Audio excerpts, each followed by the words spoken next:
Assalamualaikum warahmatullahi wabarakatuh. Waalaikumsalam warahmatullahi wabarakatuh. Innal hamdalillah wassalatu wassalamu ala Rasulillah wa ala alihi wa ashabihi wa man walah, amma ba'du. Allahumma salli ala Muhammadin wa ala alihi wa ashabihi wa man tabi'ahum bi ihsanin ila yaumiddin, wa ba'du. Ayo ikhwah, para tulabul ilmi yang semoga senantiasa dilindungi oleh Allah Subhanahu wa ta'ala. Kita bersyukur kepada Allah Subhanahu wa ta'ala atas segala nikmat yang Allah berikan kepada kita semuanya. Tentunya nikmat yang terbesar yang Allah berikan kepada kita adalah digerakkannya hati kita, dijinakkannya hati kita untuk senantiasa belajar, yang mana ini semuanya merupakan pangkal dari semua kebaikan pada diri seorang hamba. Pada pertemuan yang lalu sudah kita jelaskan, kita paparkan bersama tentang keutamaan orang-orang yang berusaha untuk menghilangkan kesusahan yang ada pada diri saudaranya, orang yang membutuhkan urusan orang lain, menutupi aib orang lain, dan menunjukkan kepada orang lain sebuah kebaikan. Dan kita sebutkan di sana ada 4 sifat utama, ya, 4 sifat utama yang dimiliki oleh seorang muslim. Yang pertama apa? Sifat yang pertama yang seharusnya seorang muslim bersifat dengan 4 sifat ini. Yang pertama adalah seorang muslim mempunyai sifat suka menghilangkan kesusahan atau beban orang lain. Ya. Jadi sebisa mungkin seorang muslim, ya, baik dengan tenaganya, baik dengan pikirannya, jiwa dan raganya, ya, atau mungkin dengan hartanya, maka dia berusaha untuk meringankan, paling tidak meringankan beban yang ada pada saudaranya. Kemudian yang kedua, atau sifat yang kedua, melunasi hutang orang lain. Dan kita sebutkan bahwa di sana ada beberapa bentuk, ya, ada beberapa bentuk seseorang ketika ingin memberikan kelonggaran kepada orang yang berhutang kepadanya. Yang pertama, kelonggaran yang pertama adalah berupa pembebasan. Ya, sudah dibebaskan hutangnya, tidak ada hutang dengan kamu aku, misalnya. Kemudian yang kedua adalah menghibahkan atau menghadiahkan piutang tersebut, ya, atau menyedekahkannya. Kemudian yang ketiga, memberi tambahan tempo secukupnya. Maka ini termasuk dalam kategori memudahkan seseorang ketika ada hutang dengan kita, ya. Sebagaimana sabda Nabi, man yassara ala mu'sirin, ya. Barang siapa yang memudahkan urusan orang lain yang berhutang, ya.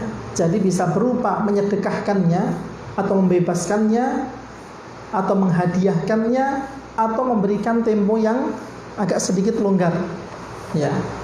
Apalagi, ya, ketika kita memang mengetahui bahwa orang tersebut tidak mampu dan hutang yang kita berikan kepada dia digunakan untuk di jalan-jalan ketaatan, maka ini sebagai peluang bagi kita untuk menyedekahkannya, untuk memberikan kepada sesama muslim. Bahkan ini termasuk amalan yang sangat dicintai oleh Allah Subhanahu wa ta'ala, ya. Ketika Allah Subhanahu wa ta'ala menyebutkan, atau Rasulullah menyebutkan tentang amalan-amalan yang dicintai oleh Allah, ya, diantaranya yaitu orang yang berusaha untuk melunasi orang lain, ya, orang yang berusaha untuk melunasi hutang orang lain, ya. Dan tentunya ini juga termasuk pada poin yang ada pada hadis tersebut, yaitu seseorang berusaha untuk memasukkan kesenangan pada hati seorang muslim, ya. Maka ini maksud dari hadis tersebut. Kemudian sifat yang ketiga, apa sifat yang ketiga? Ya, menutup aib seseorang. Ya, kita sadar bahwa kita adalah manusia, bukan malaikat. Ya, suatu saat kita pun juga akan melakukan kesalahan. Kalau seandainya kesalahan tersebut hanya berkaitan kepada pribadi seseorang saja, maka tidak usah dibeberkan. Ketika Allah Subhanahu wa taala mengetahui hambanya berusaha untuk menutupi aib seorang muslim, maka di akhirat nanti aibnya juga ditutupi. Ya, tentunya ini balasan yang sangat luar biasa. Ketika di akhirat Allah Subhanahu wa taala senantiasa menampakkan amalan-amalan seorang hamba. Ketika ada seorang hamba yang dia berusaha untuk menutupi aib seorang muslim di dunia, balasannya di dunia dan di akhirat akan Allah Subhanahu wa taala tutupi aibnya. Kemudian yang keempat adalah ya, ini perlu kita yakini, perlu kita imani bahwa ketika seorang hamba senantiasa menolong saudaranya, maka pertolongan dari Allah Subhanahu wa taala akan senantiasa menghampirinya. Ya, baik. Ini adalah 4 sifat yang dimiliki oleh seorang muslim, ya, yang terdapat dalam hadis yang ke-28. Insyaallah kita akan selesaikan pada hari ini, yaitu hadis yang ke-29 dan 30. Yang ini masih termasuk bab al-birru wa wasillah, ya, yaitu bab tentang kebaikan dan menyambung silaturahmi. Setelah 2 hadis ini, maka insyaallah kita akan masuk pada hadis yang baru, yaitu hadis tentang az-zuhdu wal wara. Ya, baik. Hadis yang ke-29 silakan dibaca Hisham. Hadis yang ke-29. Hadis ke-29. Andala ala qarat ayni wa an abi Umudi radhiyallahu anhu qala Rasulullah sallallahu alaihi wasallam Andala ala al-qarat falahu bi ajri fa'ali akhraja Abu dari Ibnu Mas'ud radhiyallahu anhu yang berkata sallallahu alaihi wasallam, barang siapa menunjukkan kepada kebaikan maka dia akan mendapatkan seperti pahalanya orang yang mengerjakan. Baik. Hadis yang ke-29 yaitu hadis dari Abdullah bin Mas'ud, semoga Allah meridainya, ia berkata, Rasulullah sallallahu alaihi wasallam bersabda, man dalla ala khairin falahu mithlu ajri fa'ilih. Kata Nabi sallallahu alaihi wasallam, barang siapa yang menunjukkan kebaikan atau kepada kebaikan, maka dia akan mendapatkan pahala seperti pahala orang yang mengerjakannya. Ya. Ada kalimat dalla yadullu, artinya menunjukkan, ya, ala khairin, kepada kebaikan. Kandungan hadis ini yang pertama adalah setiap orang yang beriman hendaknya dapat menjadi qudwah. Ya. Setiap orang yang mengaku dia beriman kepada Allah dan Rasul-Nya, hendaknya dia bisa menjadi contoh atau tauladan bagi yang lainnya. Ya, ini tuntutan dari hadis yang ke-29 ini. Ya. Jadi bukan hanya sekedar pinter ngomong, bukan hanya sekedar pinter berretorika atau berorasi, akan tetapi sebisa mungkin seorang mukmin dia menjadi contoh atau tauladan ketika dia menyampaikan sebuah kebaikan. Ketika mereka atau seorang mukmin menyampaikan sebuah kebaikan yang dia harapkan saudaranya itu melakukannya, maka sebelum itu dia berusaha, ya. Dia berusaha agar dia menjadi orang yang pertama untuk mengamalkannya. Ya, ini tuntutan dari hadis tersebut. Ya, sebelum dia menunjukkan orang lain kepada kebaikan, maka jadikanlah diri kita ini orang yang pertama yang melakukannya. Ya, atau pernah melakukannya. Ya, meskipun tidak rutin tetapi pernah melakukannya. Ya, agar apa? Agar yang kita sampaikan ini bermanfaat pula bagi diri kita. Ya. Sebelum kita menyinari orang lain dengan ilmu yang kita miliki, maka jangan biarkan diri kita ini terbakar oleh api. Ya.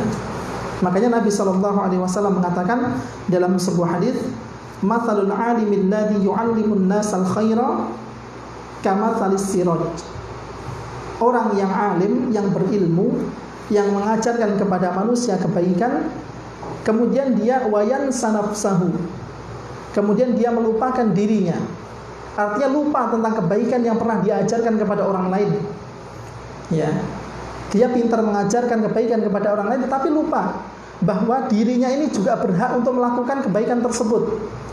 Maka kata Nabi, kama salis siraj, seperti lilin, yuti'u linnasi wa yahriku nafsahu. Dia berusaha atau menyinari orang-orang yang ada di sekitarnya, akan tetapi dia membakar dirinya sendiri. Ya. Dalam ayat Al-Quran disebutkan, ata'muruna an-nasa bil birri wa tansawna anfusakum wa antum tatluna al-kitab. Ya. Apakah kalian menyuruh manusia kepada kebaikan? Wa tansawna anfusakum, sementara kalian melupakan diri kalian sendiri. Padahal kalian ini membaca kitab, padahal kalian ini belajar, padahal kalian ini tahu ilmunya. Afala ta'qilun. Ya. Apakah kalian ini tidak berakal?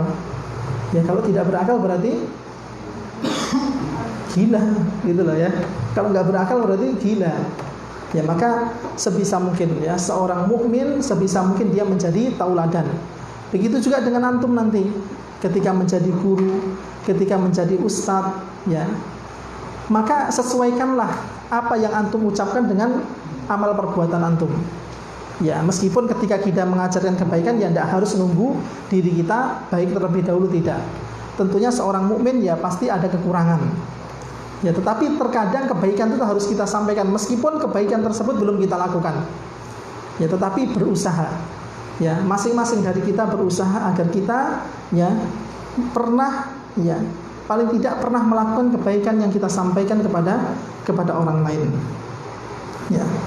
Maka seorang mukmin menjadi panutan, seorang mukmin menjadi tauladan ya yang baik di semua amal kebaikan dan ketaatan kepada Allah Subhanahu wa taala. Ya, terkadang meskipun orang itu ilmunya pas-pasan, meskipun seorang itu ilmunya ya gitu-gitu aja, tetapi kenapa dia berpotensi untuk mengajak manusia? Ya, artinya orang yang dia dakwahi itu mereka mendapatkan hidayah lantaran dia. Ya, karena apa? Karena apa yang dia ucapkan itu sesuai apa yang dia amalkan. Ya, terkadang manusia ingin mengambil kebaikan dari kita itu mereka melihat beberapa sisi. Akhlak kita, amal dari ilmu yang kita ajarkan kepada orang-orang, ya. Maka pada hakikatnya seorang mukmin dia harus memberikan contoh tauladan bagi yang lainnya. Kemudian dalam sebuah hadis disebutkan bahwa Nabi SAW mengatakan, man sanna fil islami sunnatan hasanatan, barang siapa yang merintis amalan yang baik dalam Islam, falahu ajruha, maka baginya mendapatkan pahala dari amalannya tadi, wa ajru man amila biha ba'dahu, dan dia akan mendapatkan pahala dari orang yang mengamalkan setelahnya, min ghairi ayanqusa min ujurihim syai'un, ya, tanpa sedikit pun mengurangi pahala orang-orang yang mengikutinya. Ya, jadi ketika antum dihadapkan misalnya dengan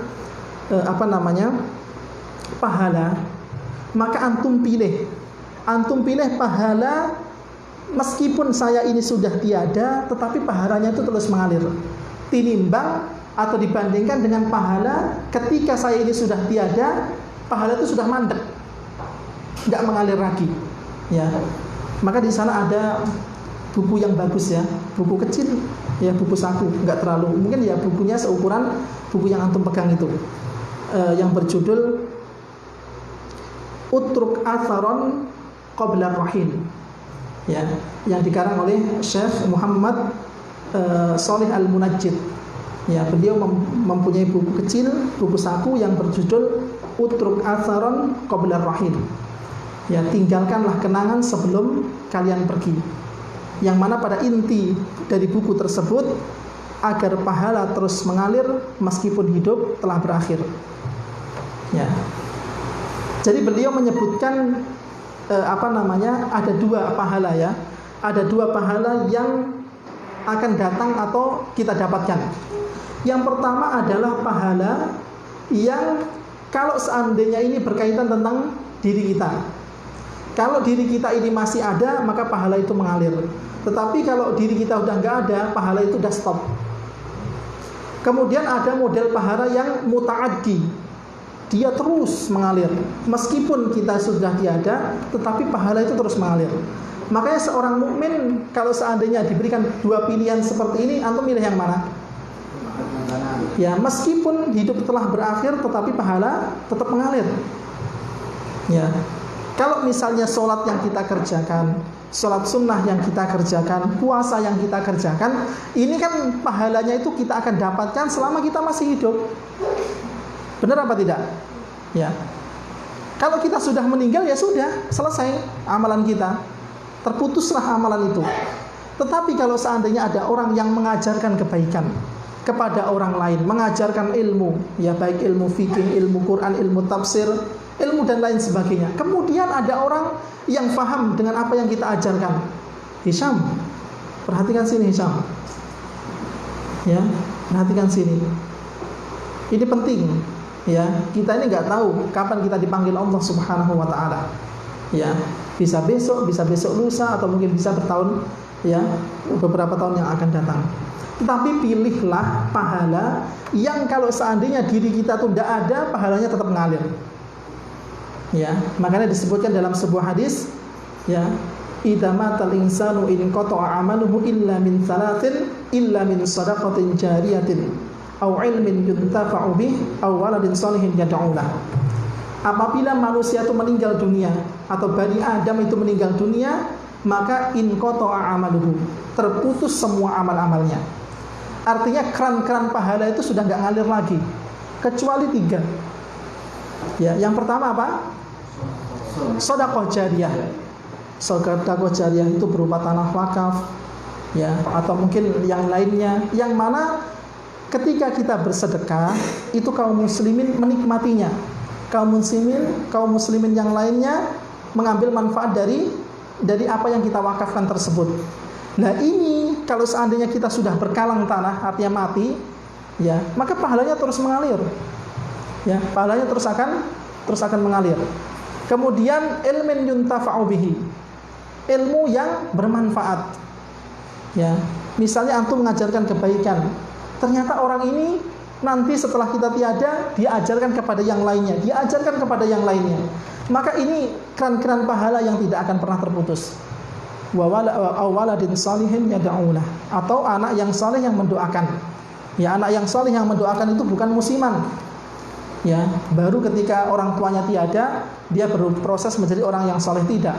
Tetapi anak yang saleh itu meskipun orang tuanya masih ada atau tiada, dia berusaha untuk mendoakan kebaikan bagi orang tersebut. Jadi pilih pahala yang itu terus mengalir meskipun kita sudah tiada. Ya, tentunya salah satunya dari jalur ilmu yang bermanfaat. Ya, ilmu yang mendatangkan manfaat kepada orang lain. Dia semakin mengenal agamanya, dia semakin paham tentang hadis-hadis Nabi, dia semakin paham tentang tata cara sholat, tentang tata cara puasa yang sebentar lagi insya Allah kita akan memasuki bulan Ramadan. Ketika ilmu-ilmu seperti ini nanti diajarkan kepada yang lain, maka antum mau mati sekarang, mau mati masa yang akan datang, ilmu ini akan terus mengalir selama ilmu tersebut akan diajarkan kepada yang lainnya. Makanya Nabi mengatakan, man sanna fil islami sunnatan hasanatan, barang siapa yang merintis amalan yang baik di dalam Islam, bukan amalan yang buruk, ya, kebenaran bukan kesesatan. Ya, atau sebagian ulama memaknai hadis ini, barang siapa yang menghidupkan sunnah yang sudah lama ditinggal oleh kaum muslimin. Misalnya kaum muslimin, antum datang ke kampung antum misalnya, antum ajarkan misalnya tata cara wudu yang sesuai dengan sunnah Nabi. Ya, kemudian orang-orang menganggap, wah ini mau wudu model baru seperti ini. Saya nggak pernah mas dapat ajaran seperti ini misalnya. Tetapi antum berusaha untuk mengajarkan, antum jelaskan dalil-dalilnya. Tata cara mengusap kepala itu seperti ini dalilnya Pak. tata cara mengusap misalnya atau membasuh wajah, ya. Seperti ini Pak, ini dalilnya. Kemudian dia sadar bahwa yang benar itu adalah yang antum sampaikan. Kemudian dikerjakan oleh orang-orang setelahnya. Maka yang seperti ini, ya para ikhwah sekalian, inilah pahala yang akan terus mengalir meskipun hidup kita sudah berakhir. Ya, baik. Kemudian yang kedua, pelajaran yang kedua, yaitu hadis ini memuat pelajaran bahwa orang yang menunjukkan manusia ke jalan kebaikan, baik itu urusan duniawi ataupun ukhrawi, maka dia akan mendapatkan pahala yang sama dengan pahala orang yang mengikutinya tanpa mengurangi sedikit pun dari pahala orang yang mengikuti. Ya. Maka penulis menjelaskan bahwa yang dimaksud di sini menunjukkan kebaikan itu bukan hanya sebatas kebaikan akhirat saja, tetapi kebaikan dunia juga masuk di dalamnya. Misalnya antum seorang pengusaha muslim misalnya. Antum melihat saudara antum banyak yang nganggur. Kemudian antum buka misalnya seminar pengusaha misalnya. Kemudian setelah itu antum berusaha untuk meyakinkan mereka bahwa usaha itu seperti ini, dimulai dari nol, tidak usah terburu-buru, ya. Misalnya minjem dana dari bank misalnya, ya, atau harus bertransaksi ribawiyah, sudah, ya. Seseorang harus berjuang dari nol, tidak boleh dia pasang target yang besar tetapi melanggar syariat. Antum yakinkan, bahkan antum training, ya, sampai orang-orang itu mempunyai usaha sendiri, mendapat penghasilan yang halal, ya. Maka dengan cara seperti itu, ya, dia bisa mendapatkan pemasukan yang halal, bisa menafkahi keluarganya, menyekolahkan anaknya, ya, artinya kebutuhan sehari-hari tercukupi. Maka hal yang seperti ini yang sifatnya duniawi saja, ini akan mendatangkan pahala, apalagi yang bersifat ukhrawi, ya, apalagi yang bersifat nanti hal tersebut dibutuhkan di akhirat seseorang. Maka hal yang seperti ini, ya, seseorang bersemangat untuk mengajarkan kepada yang lainnya. Kemudian yang terakhir dari hadis ini para ikhwah sekalian, penulis mengatakan bahwa di antara amal soleh yang utama adalah apa saja yang manfaatnya akan tersebar luas di kalangan umat manusia secara umum dan digunakan tanpa henti, maka pahalanya terus mengalir. Ya, misalnya contoh ilmu yang bermanfaat. Ya, dan ketahuilah bahwa ilmu yang bermanfaat itu adalah ilmu yang apa saja yang difirmankan oleh Allah Subhanahu wa taala dan apa-apa saja yang disabdakan oleh Nabi sallallahu alaihi wasallam dan para sahabatnya. Segala ilmu yang itu menumbuhkan khasyah, rasa takut kepada Allah Subhanahu wa taala, maka itulah ilmu yang bermanfaat. Ya, coba antum koreksi semuanya. Mungkin dari SD atau mungkin yang sudah SMA sekarang, ya, dari SMP-nya sampai lulus SMA-nya. Coba antum tulis kembali atau ingat-ingat kembali berapa persen dari ilmu yang antum pelajari dari SMP sampai SMA ini yang bermanfaat bagi antum. Ilmu apa saja yang sekiranya tambah antum itu tambah takut kepada Allah. Ketika mau melanggar ini, yang diingat itu adalah adab Allah. Ketika melakukan kebaikan ini, yang terbayang kalian bahwa Allah menjanjikan pahala yang besar dari apa yang saya lakukan. Coba antum renungkan lagi. Dari SMP antum atau mungkin dari SD antum, ilmu apa saja yang bisa menimbulkan hal-hal yang seperti itu? Pasti antum akan menjawab ilmu yang bisa menimbulkan hal yang seperti itu adalah ilmu agama. Ketika antum pelajari IPA, ketika antum pelajari IPS, PPKN dan lain sebagainya, kira-kira ilmu seperti itu bisa menumbuhkan rasa takut kepada Allah atau tidak? Hah? Ya. Makanya Imam Malik pernah mengatakan, al-ilmu laisa bikathratir riwayah, walakinnal ilmu al-khasyah. Ilmu itu bukanlah banyaknya menukil riwayat, akan tetapi ilmu yang bermanfaat itu adalah segala ilmu yang menumbuhkan rasa takut kepada Allah. Kalau ilmu yang antum pelajari seperti itu, ketahuilah bahwa itu ilmu yang bermanfaat dan ilmu yang berpotensi untuk mengajak manusia untuk mendapatkan hidayah adalah ilmu agama. Ya. Jadi kalau seandainya antum bisa membawa seseorang untuk mendapatkan hidayah lantaran antum, ya, lantaran dakwah antum, lantaran ilmu yang antum ajarkan kepadanya, maka ketahuilah khairun laka min humrin na'am. Maka itu semuanya jauh lebih baik daripada unta merah, daripada kendaraan yang paling bagus di zaman kita sekarang ini. Ya, maka bersemangat ketika kita melakukan kebaikan, mengajarkan kebaikan kepada yang lain, karena Allah Subhanahu wa taala telah menyiapkan sesuatu yang terbaik bagi kita. Ya, tentunya kebaikan ini tidak akan ada habisnya ketika kita mendapatkan kebaikan tersebut di akhirat nanti. Ya, baik. Kita selesaikan ya hadis yang terakhir dari Kitabul Birri wal Wasilati. Ya, silakan Yogi dibaca hadis yang ke-30. Hadis ke-30. Man ista'adzakum billah wa 'an ibni Umar radhiyallahu anhu qala عن النبي صلى الله عليه وسلم قال من استعاذكم بالله فأعيذوه ومن سألكم بالله فأعطوه ومن أتى إليكم معروفا فكافئوه فإن لم تجدوا fad'u lahu. Baik. Hadis yang ke-30, ya, hadis yang terakhir dari Kitabul Birri Wasilah adalah hadis yang diriwayatkan oleh Abdullah bin Umar, semoga Allah meridai keduanya. Nabi sallallahu alaihi wasallam bersabda, "Man ista'adzakum billahi fa'idhu." Siapa saja yang meminta perlindungan dengan menyebut nama Allah, maka lindungilah dia. Wa man sa'alakum billahi fa'atu. Siapa saja yang meminta sesuatu dengan menyebutkan nama Allah, maka berilah dia. Wa man ata ilaikum ma'rufan fakafi'u.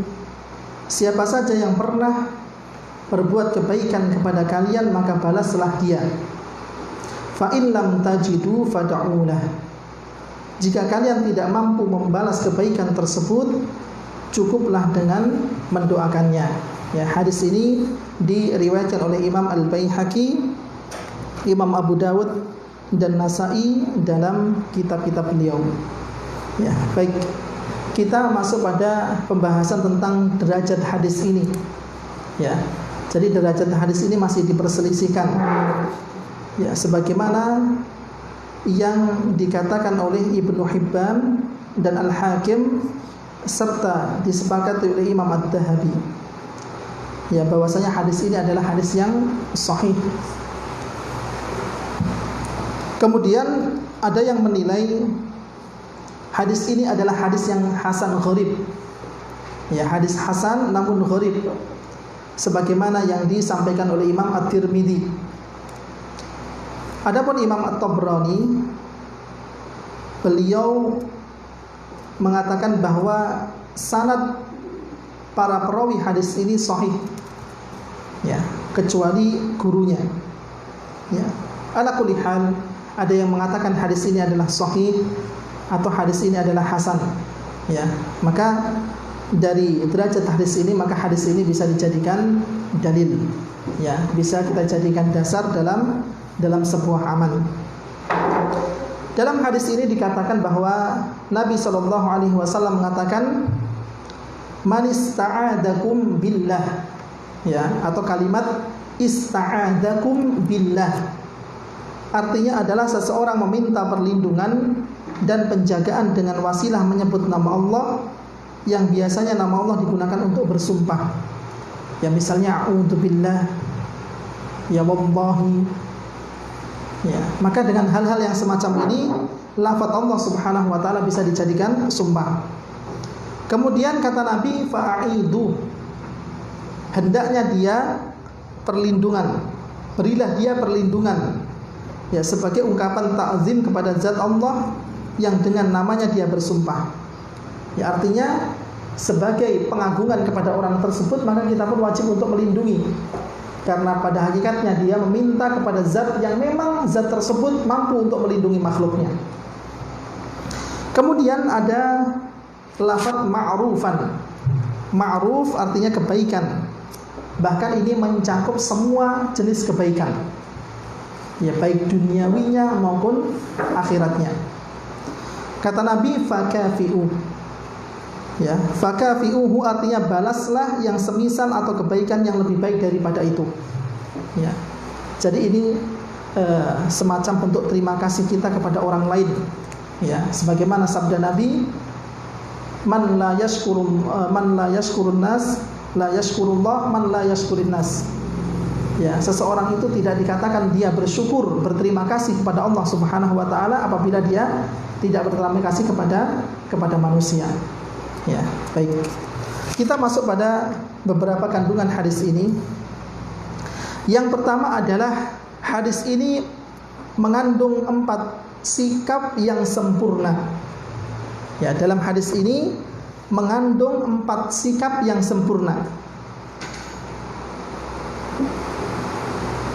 Sikap yang pertama, siapa saja yang meminta perlindungan dengan menyebut nama Allah, maka lindungilah.